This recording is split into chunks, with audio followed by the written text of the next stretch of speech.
అందరికీ నమస్కారం అండి. బాచీరా ఉమెన్స్ బ్లాగ్కి వెల్కమ్ అండి. ఈరోజు టాపిక్ వచ్చి మహిళా శక్తి గురించి, మహిళా యొక్క జనాభా, అదేవిధంగా జాతీయ ఆదాయంలో మహిళల వాటా ఎంత, వారి యొక్క తలసరి ఆదాయం ఎంత, వారి జీవన ప్రమాణాలు ఏ విధంగా ఉన్నాయి అనేది మనం చూసుకున్నట్లయితే భారతదేశంలో మహిళా శక్తి, మహిళలు అనేవాళ్ళు 48% వరకు మహిళా జనాభా ఉందండి. ప్రస్తుతం 48% ఉన్న మహిళా జనాభా భారతదేశంలో ఉండగా వారిలో తెలియకుండా అనుత్పాదక రంగంలో పనిచేసేటువంటి మహిళలు చాలామంది ఉన్నారు.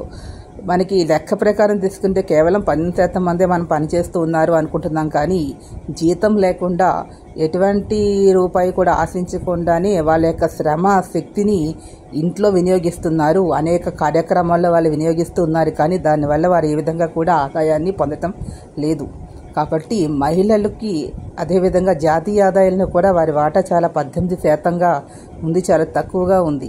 కాబట్టి మహిళలకి సంబంధించి ఉన్నటువంటి శ్రమ శక్తిని సద్వినియోగం చేసుకుని, అంటే మహిళల మానవ వనరులను సద్వినియోగం చేసుకుని దేశ ఆర్థికాభివృద్ధికి, జాతీయ ఆదాయాలను, తద్వారా దేశ ఆర్థికాభివృద్ధిలోను, ఆర్థిక వృద్ధిలోనూ తలసరి ఆదాయం కూడా పెరిగినట్లయితే వారి నాణ్యమైన జీవనాన్ని, అంటే ఆరోగ్యము, వారి కనుక సంపూర్ణ ఆరోగ్యంగా ఉన్నట్లయితే అప్పుడు మన హ్యూమన్ డెవలప్మెంట్ ఇండెక్స్లో కూడా వారి విషయంలో కూడా మహిళల భాగస్వామ్యం వల్ల మనం నెంబర్ 1 స్థానంలో ఉండగలుగుతాం. కాబట్టి మహిళలకి విద్య, వైద్యం, ఆరోగ్యం, అదేవిధంగా ఉపాధి, ఈ రంగాల్లో మెరుగైనటువంటి సేవలు అందించవలసినటువంటి అవసరం ఎంతైనా ఉంది. ఈ వీడియో మీకు నేను లైక్ చేయండి, షేర్ చేయండి, సబ్స్క్రైబ్ చేయండి, లైక్ ఇచ్చి ఎంకరేజ్ చేయండి. Please subscribe my channel. Thank you to all.